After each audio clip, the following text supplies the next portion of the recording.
In one of our past videos, we covered the topic of the fantasy tavern, but I realized a better place to start would probably have been talking about fantasy cities as a whole instead. So today's video will rectify that and give you some thoughts on what you should consider when you add cities to your own fantasy world. Let's get into it.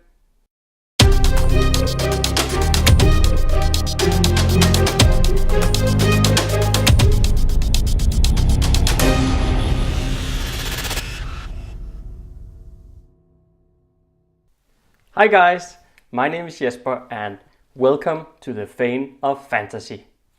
This channel is all about giving you inspiration to master your craft and create fantasy that will truly immerse your audience. A good place to start is probably with buildings because they will vary whether we are creating a city or a town.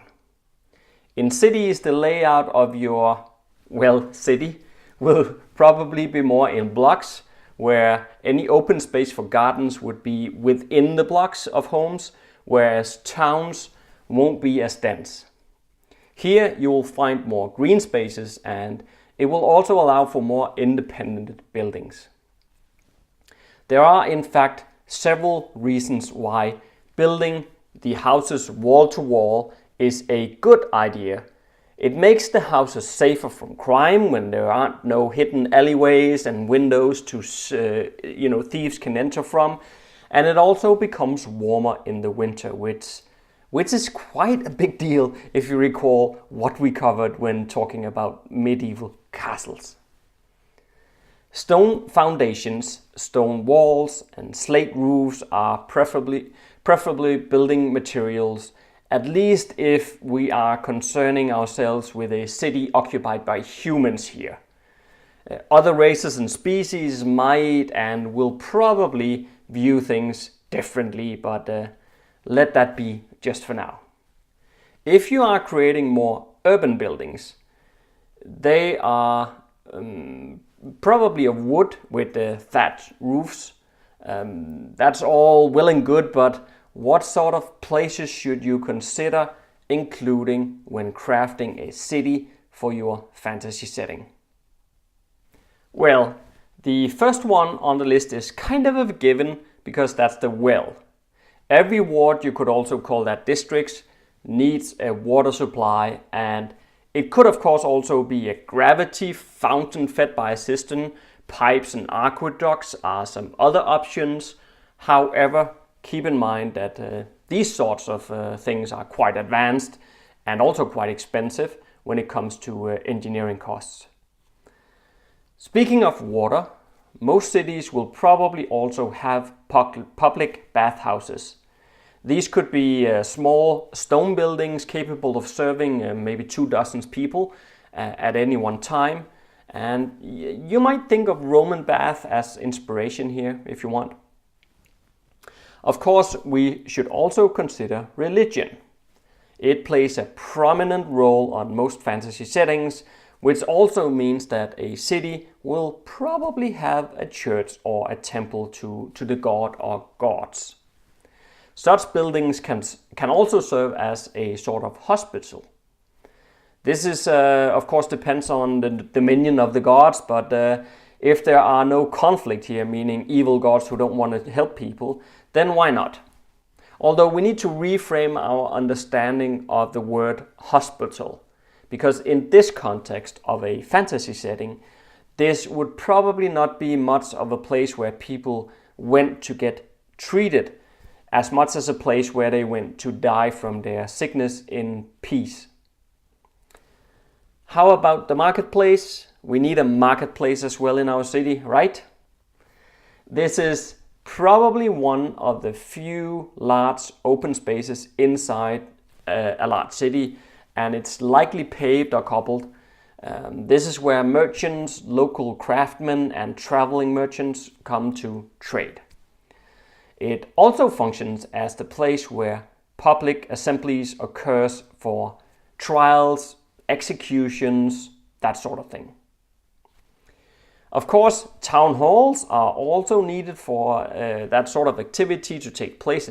So in early cities, the town hall might just be the tavern, which is used for city council meetings, but it could naturally also be a more prominent building. In addition, you might very well find smaller and more specialized markets spread throughout the city. You could include vegetable markets, clothes markets, spice markets, horse markets, yeah, you name it, you can put it in there. I just mentioned the town hall. Similar to this, there is also the guild hall. These could be housing the merchant guild and serve as places for meetings. It could also be where theaters, performances and music shows are held to entertain the guild members throughout the year. A place of learning is also a good thing to include. This could even be where we find wizards dedicated to research. A guild of wizards might even join together and form sort of a university or something like that, or school. Even if you don't want to go that far, we can just stick to libraries. You would certainly find libraries, librarians here to help locate the right books, but also to prevent theft and damage to the books. Protecting all these goodies throughout our city would also be a city wall. We're talking a thick stone wall that could be like 20 feet deep and 30 feet high, where towers is as well offering fortification. On a slight less scale, wooden walls with ditches and pikes could also prevent invaders from breaching the walls. But as the city grows, the city walls will also start to expand to encompass more suburbs. If there are no real concern of invasion, then the city wall could turn into a place of socialization. In fact, you know, it can be used for many purposes. Maybe on hot summer days, people might want to go up on the wall to catch a cool breeze or something like that. Who knows? Speaking of the city wall, we also need to consider the gate. There will usually be more than one gate leading into the city, and this is where we find tax people regulating the goods coming in. In some cities, you might even keep a record of who comes and goes.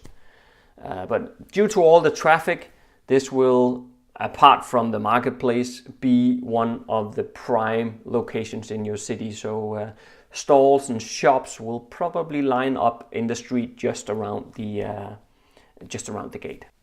Sanitation is always a problem when lots of people live close together. You'll have to dispose waste, bury the dead, and ensure food sanitation. Dumping waste in the same river that you drink from is a bad idea, and people will know that. However, it's quite unlikely that your fantasy citizens will know about germs and bacteria. They might very well bury their dead in a place where it pollutes the groundwater. There are things you can play with to make this sort of thing interesting. The city's council should have problems to deal with, and it would be most uncommon if everything worked as efficient as it does in today's day and age. This little tour on inspiration should give you some pointers to consider. If this is your first time here, make sure to subscribe and learn to master the craft of creating immersing fantasy worlds, setting and characters. I do share new videos every single Monday. And hey, don't forget to follow me on social media. Stay safe out there and see you next Monday.